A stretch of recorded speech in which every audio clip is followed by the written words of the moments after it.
Gunnar, how'd that feel to not just score 68, but get everybody into the game and get those backups and reps too?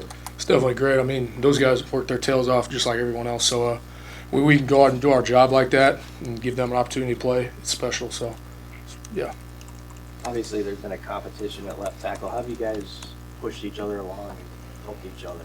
Yeah, I mean, we're just always there for each other. You know, it's iron sharpens iron with us, and just competing every single day, trying to get the best out of each other. You know, help each other out when we're watching film or we're out doing indie or just kind of things like that. We always want the best out of each other and just daily competition. And so, yeah, it's great that we got that competition there. Where have you grown the most, you think, year over year as a tackle? I'd say becoming like a student of a game and just like kind of understanding defenses more and assignments, and then also just physically maturing as well, like just getting older, stronger, things like that. So You kind of got thrown into the fire last year. How does just that compare with now, this year, coming in, winning the job right out of the gate? yeah, I mean, I was prepared last year to step in and do it. Obviously, I was younger last year and more physically mature now, but I mean, just through my preparation last year and being able to fall back on the older guys, I feel like I was ready to step in and do that. And then just going into this year, just another year of development and just studying the game, getting better at technique, just building a bond with the guys on the O-line. So just feel like another year under my belt's just helped me a lot. What was the off season like for you? Because you missed the spring, right? For the Yeah.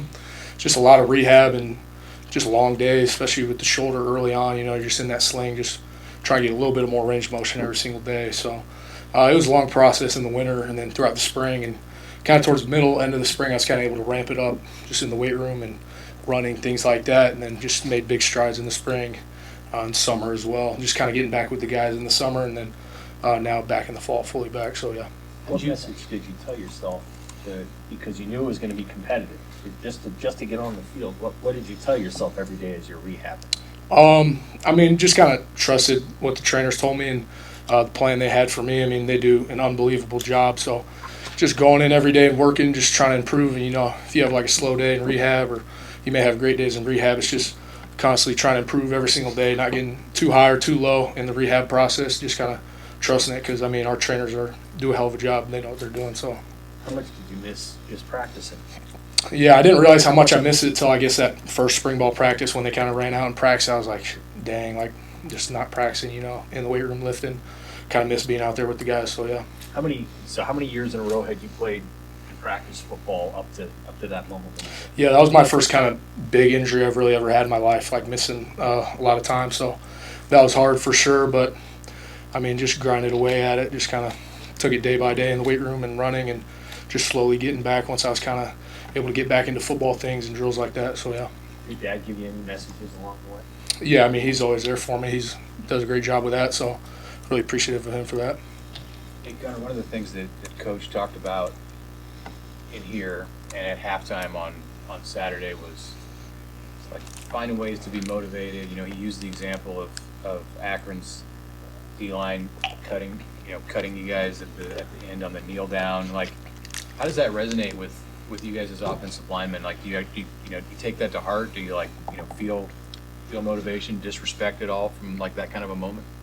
I mean, that's what, they're coached to do in that moment or just what they decided to do. And, as an O-line, we just kind of got to move forward and do our job and just, we can't get too emotionally driven in what we're doing. We just got to be goal-driven and mission-driven in what we do. So, I mean, yeah, things are going to happen in the game that might be, out of the ordinary you weren't expecting, but, you can't be emotionally driven. You just got to go after the mission. Did you see his, that message, like, working in impacting the way that the team, not just the starters, but everybody played in the last 30 minutes? Oh, yeah, for sure. I mean, we definitely got after it in the second half, so, yeah. How's your relationship with Dylan change from this time a year ago?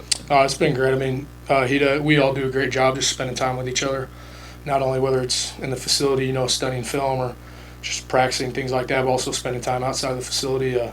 Dylan's a great quarterback, leader, friend, everything. I mean, so appreciative of that guy. He does a great job, so extremely thankful for him. How do you see his knowledge of football showing up when he's making checks and protections and things with you? Yes, he has an extreme knowledge of the game and just sees, everything from the quarterback position. He really can help us out, making protection calls for us. Maybe we can't see it, or so he does an unbelievable job, and we all have full trust in him to help us go out there and execute. How fun has it been to line up next to Turner when he comes in as that extra tight end? Yeah, that's super fun. Turner's my guy, so just extremely appreciative of able to go out there and play with him, and it's pretty sweet that he gets to do that as well. We get to play next to each other. Has it been pretty effective from what you can tell? Just, and I'm sure Akron was probably caught off guard a little bit. You guys brought that out last week. Yeah, it's extremely effective. I mean, he does a great job doing that, so yeah. Yeah, I get to go to the game. I know Southeast Open when you guys were playing at Arrowhead. He couldn't make it to the Arrowhead game. They had a Thursday night game, Yeah, so yeah, yeah. so But did you get he was to- at the Akron game, yep.